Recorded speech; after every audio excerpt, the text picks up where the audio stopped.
Whatever narrative they craft, the truth gets twisted to fit whatever story suits them. Francesco Bagnaia did not lose his championship defense in 2025 because his talent suddenly vanished. He lost command over the single element that had always made him lethal: absolute authority inside his own garage. The official results painted a bleak picture: a string of DNFs, hollow weekends, and a once dominant champion fading from the sharp end of the field. But the raw data revealed a far more unsettling reality: a rider articulating mechanical issues with surgical clarity, while the motorcycle beneath him simply refused to obey. Ducati did not rob him of outright speed, they stripped him of influence. And the instant that influence evaporated, the price became immediate and brutal. A two-time world champion suddenly forced to explain himself while riding a machine that no longer responded to his commands. He had entered the 2025 season as the undisputed benchmark, the rider who had transformed Ducati from merely fast into something surgically precise. Championships are not forged in chaos, but in mastery. Corner entry composure, flawless brake modulation, and tire stewardship that turned chaotic races into orchestrated sequences rather than desperate battles.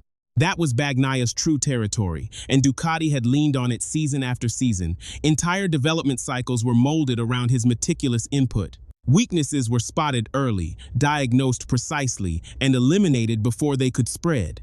That disciplined approach didn't merely deliver titles, it created the most polished, complete racing motorcycle on the grid.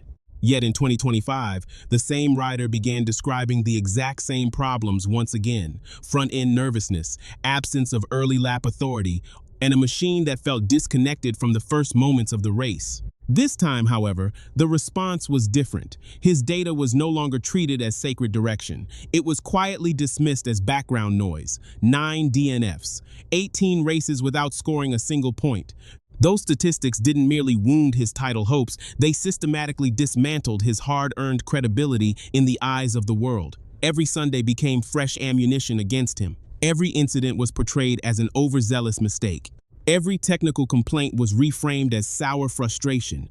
Ducati never needed to utter a single harsh word. Their silence spoke volumes.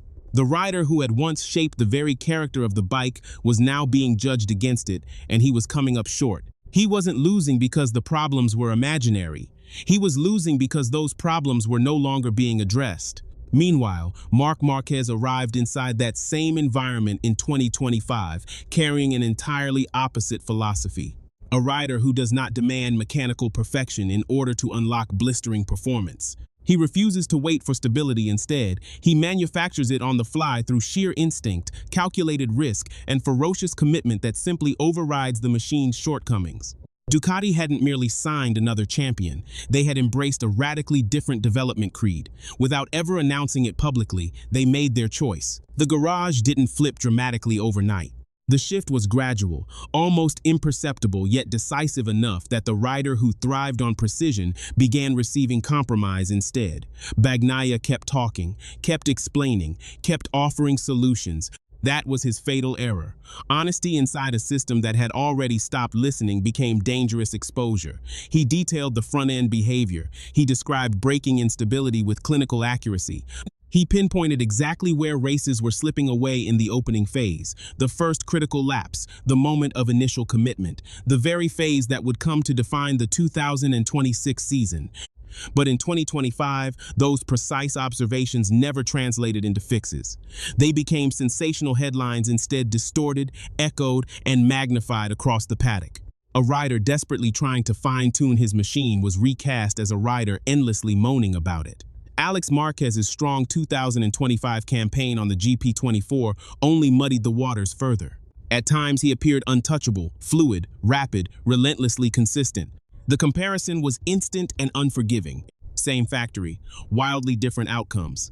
The conclusion the paddock reached was convenient and cruel. Bagnaia must be the problem. What nobody highlighted was the uncomfortable truth: the GP24 represented the final evolution, still fully shaped by Bagnaia's feedback loop. It was the last Ducati built around control before raw aggression took priority. The last version that did not demand riders adapt to instability. Marquez wasn't exposing Bagnaia's shortcomings. He was simply piloting the final version of the motorcycle that Bagnaia himself had helped perfect. Marco Bezzecchi delivered the decisive final argument in 2026, 121 consecutive laps led, 5 races dominated from the very front with clinical authority. No desperate recoveries, no late race miracles, just pure, uninterrupted control from the opening corner. Precisely the opening phase that Bagnaia had spent months warning was disappearing. Ducati still possessed blinding speed. That was never in doubt. What they had quietly surrendered was sequence, the ability to dictate the rhythm of a race from the beginning. And in modern MotoGP, sequence now determines outcomes far more than peak lap times or late race pace. Control at the start, control at the front, control before the contest even turns into a brawl. Bagnaia no longer possessed that edge in 2025. Not because he had forgotten how to ride at the highest level, but because the motorcycle had stopped granting him that authority. Rather than correcting the root cause, Ducati reframed the entire situation. They spoke of confidence issues, the need for adaptation, and riding style mismatches. The vocabulary shifted, but the underlying mechanical reality remained unchanged. He continued describing the identical symptoms. Nobody moved to resolve them. By the time Bagnaia publicly noted that his words were being twisted, the damage was already irreversible. His authority had evaporated. The narrative had hardened. A champion was reduced to defending himself against the fallout of a machine he had helped engineer, yet no longer commanded. The true cost extended far beyond lost points. It was positional, inside Ducati, inside the paddock, inside the unfolding story of the sport. And once a rider loses ownership of his own narrative, everything unravels faster than any qualifying lap ever could. The wound was not accidental. It was deliberate, triggered the moment Ducati stopped asking the fundamental question that had built their supremacy. What must this motorcycle do in order to control a race from the front? They replaced that question with a simpler, more aggressive one. How fast can it possibly go, even if it refuses to listen? That philosophical pivot never appeared in any official statement. It revealed itself in the way Bagnaia's detailed feedback began receiving polite but ineffective responses. His observations had never been vague or emotional. They were purely mechanical. Inconsistent front-end loading, entry instability under heavy braking, and a critical loss of authority in the first laps when tire grip remained unpredictable. That was not subjective opinion. It was a precise diagnostic map. For years, Ducati had followed that map faithfully. It was how the GP21 evolved into the GP22, how the GP22 became a title-winning weapon. Every flaw was traced, understood, and surgically corrected. The system functioned because it placed absolute trust in one principle: precision above chaos. Then, in 2025, the same map was delivered once more, only this time the destination had changed. The decision was never to outright ignore Bagnaia. Something more insidious occurred. They quietly deprioritized him. The shift was subtle, corporate, and surgically clean. Development resources gradually tilted toward unlocking maximum potential from a motorcycle that no longer needed to feel perfect, because Marquez possessed the rare ability to ride imperfection. He could wrestle an unstable front end into submission. He could commit aggressively before the bike was ready and physically drag it along with him. That wasn't a limitation. It was his greatest strength. Ducati recognized this and made a cold calculation: build a faster motorcycle rather than a cleaner one. That single decision rendered Bagnaia structurally incompatible with his own team. Because Bagnaia does not overpower the machine, he refines it. His edge has always come from systematically removing uncertainty rather than learning to survive it. When the motorcycle began demanding constant adaptation instead of delivering inherent control, his greatest virtue became a glaring vulnerability. Every corner entry turned into a negotiation. Every opening lap became damage control. And in a grid where the first 3 laps increasingly decide the entire race, that is not merely a weakness, it is a death sentence. Ducati understood this perfectly. The telemetry confirmed it. The same data Bagnaia had been highlighting showed precisely where precious time was bleeding away in the early phase, during brake release, and in the initial grip window. They never denied the evidence. They simply chose not to address it in the direction he required, because solving it his way would have meant sacrificing the raw edge they believed Marquez could exploit so effectively. So they attempted to split the difference. And in MotoGP, splitting the difference usually produces a motorcycle that ultimately satisfies no one. The paddock simplified the entire situation into a more comfortable story. Bagnaia had lost confidence. Yet confidence does not cause 9 DNFs. Mechanical instability does. Confidence does not erase early lap authority across an entire season. A front end that refuses to communicate does. But blaming confidence neatly shifted responsibility away from the factory and onto the rider. A tidy narrative, no admission of engineering shortcomings, no acknowledgement of structural failure, just a champion who supposedly couldn't adapt. That convenient tale spread rapidly because it protected the powerful, not because it reflected reality. Even Alex Marquez's performances fed the illusion. His strong showing on the GP24 appeared to prove that Ducati's machinery still functioned beautifully. What went unspoken was that the GP24 belonged to the previous philosophy, a stable, predictable platform that allowed riders to dictate terms rather than constantly react. Alex did not suddenly surpass Bagnaia through superior talent. He was simply riding the final chapter of the Ducati that still spoke Bagnaia's language of control. The moment the development path diverged from that philosophy, the performance gap collapsed. Then 2026 erased any remaining doubt. Bagnaia's earlier warnings became Marquez's lived experience. The same complaints, the same mechanical shortcomings. The phrase, "the bike is critical, but so am I," was not coincidence. It was confirmation. The motorcycle had not mysteriously changed its character. It had simply revealed its new true nature. Marquez continues to deliver results because he can endure and exploit that instability better than most. But even he is not controlling races the way Bezzecchi has been. He arrives late, fights back, recovers positions. That is not dominance.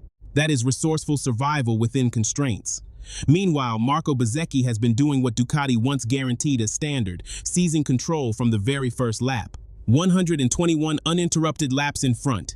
That level of authority does not stem from raw speed alone. It stems from a motorcycle that permits aggressive early commitment without excessive risk. The precise quality Bagnaia had lost. The precise quality Ducati had stopped prioritizing. The mechanism is brutally simple and final. Ducati deliberately chose a development direction that rewards riders capable of overriding instability rather than eliminating it. That choice did not merely alter performance levels. It fundamentally changed which type of rider the motorcycle truly serves. Once that boundary was crossed, Bagnaia was not merely struggling. He had become obsolete within his own ecosystem. Ducati did not just construct a motorcycle for Marc Marquez. They built one that ultimately proved Bagnaia had been correct all along, while ensuring he could no longer benefit from that truth. Every single issue he had raised is now openly discussed, publicly visible, and repeatedly confirmed by another world champion. Yet the timing makes all the difference. The consequences had already been sealed. The rider who first identified the problem became the one who paid the heaviest price for it. The verdict has already been written. Francesco Bagnaia is not being replaced because his skills declined. He is being replaced because Ducati consciously changed the type of rider their machine now rewards, and he no longer fits the new profile. That decision did far more than rearrange a seat. It transferred power away from the rider who had built their philosophy of control and placed it into a system that now relies on surviving its own engineered instability. Look at what has already become irreversible. Bagnaia begins 2026 standing outside the core of Ducati's future plans, while the very problems he identified years earlier are now being voiced openly by Marc Marquez himself. That contradiction alone slams the first door shut. The issue was never fabricated, it was merely postponed. Bagnaia paid for it throughout 2025. Marquez is managing it in 2026. Two world champions, identical machine behavior, entirely different storytelling. One labeled a confidence crisis, the other praised as being constructively critical. That glaring inconsistency does not fade quietly. It condemns. The second shift is even clearer. Marco Bezzecchi's 5 consecutive race victories and 121 laps led without interruption represent far more than strong form. They represent total ownership of the race's opening phase, the exact phase Ducati had quietly surrendered. While Bagnaia was being told to adapt, Aprilia developed a motorcycle capable of deciding races before Ducati riders had even found their rhythm. That is not simply a performance gap. That is a complete transfer of control. And once control shifts, outright speed loses much of its relevance. Ducati still possesses it. They simply cannot deploy it early enough to matter anymore. The third shift exposes the direction even more clearly. Alex Marquez looked dominant on the GP24, only to see his edge diminish as the new philosophy took hold. That trajectory does not reveal a decline in the rider, it reveals the deliberate direction of the machine. The final Ducati that still obeyed the principles of precision made him appear untouchable. The new Ducati that demands constant adaptation stripped that advantage away. Same rider, different philosophy. The conclusion remains consistent every single time. The motorcycle changed, not the talent. The fourth shift stands waiting at the gates. Pedro Acosta, aggressive, instinctive, and perfectly suited to instability, is already positioned as the next logical fit. Ducati does not need him to deeply understand the machine. They need him to dominate it through sheer force of will. That is the new rider profile they are actively selecting, not masters of control, but survivors, fighters, riders who can take an imperfect front end and still extract lap time from it. That is not natural evolution. It is a calculated trade-off, and every trade-off creates casualties. Bagnaia became that casualty. Now the entire chain locks into place. Ducati deprioritized precision in 2025. That rendered Bagnaia's greatest strengths ineffective. Those poor results eroded his internal authority. The loss of authority allowed the external narrative to turn against him. That narrative then justified moving him aside. That move cleared the path for Acosta. And that path simultaneously closed the door on the only rider capable of correcting the machine's current fundamental weakness from the inside. The process is now irreversible. And the final blow lands in the one place Ducati prefers not to examine too closely. Bagnaia was never just another rider for them. He served as their living calibration tool, the reference point that warned them whenever the motorcycle began drifting away from true control. Remove that reference, and development does not halt. It simply loses its guiding compass. Every future improvement will now be filtered through riders who excel at surviving instability rather than eradicating it. That shift means the motorcycle can become faster while simultaneously growing more difficult to master, a machine capable of winning individual races but no longer capable of guaranteeing long-term dominance. A motorcycle whose success depends more on who is riding it than on its inherent ability to define the entire grid. That is the deeper loss, not Bagnaia's results, but Ducati's former certainty. Because if even Marquez, the rider specifically built to thrive in chaos, is already describing the motorcycle as critically flawed, what will happen when the championship intensifies, tires degrade, pressure mounts, and the first 3 laps once again decide everything? What happens when even the rider designed for this new system begins arriving too late to seize control? Bagnaia recognized that critical phase vanishing first. Ducati witnessed the same disappearance and deliberately chose not to follow his lead. Now Bagnaia is heading to Aprilia, the very factory that has already demonstrated a superior understanding of race control. The same rider upon whom Ducati built its modern empire is about to climb aboard the motorcycle that is currently defeating them in the exact area he spent years warning them about. If Aprilia truly listens, not just hears, but genuinely listens, then this move is not merely a rider transfer, it is a lethal weapon swap. Bezzecchi already understands Ducati's inner workings intimately. Martin has already exposed its vulnerabilities. Add Bagnaia, the architect of its former precision, and Aprilia will not simply gain a strong rider. They will acquire a complete blueprint for dismantling Ducati's current approach. Ducati did not merely lose a rider. They handed their most valuable methodology to the only factory already beating them at the game they once dominated. Revenge rarely arrives through fiery statements. It arrives through lap times, tire management, and who controls the first corner. Bagnaia will not need to say much. He will simply demonstrate it on track. And if Aprilia actually implements his feedback, Ducati will face a problem that no amount of polished public relations can resolve. So here is the question they cannot answer with any real conviction. If the only rider capable of restoring true control to Ducati is the very one they pushed away, then what exactly are they constructing for 2027? A genuine championship-winning machine? Or merely a fast motorcycle that has forgotten how to win titles? GP24 doesn't just cover MotoGP. We expose its hidden war.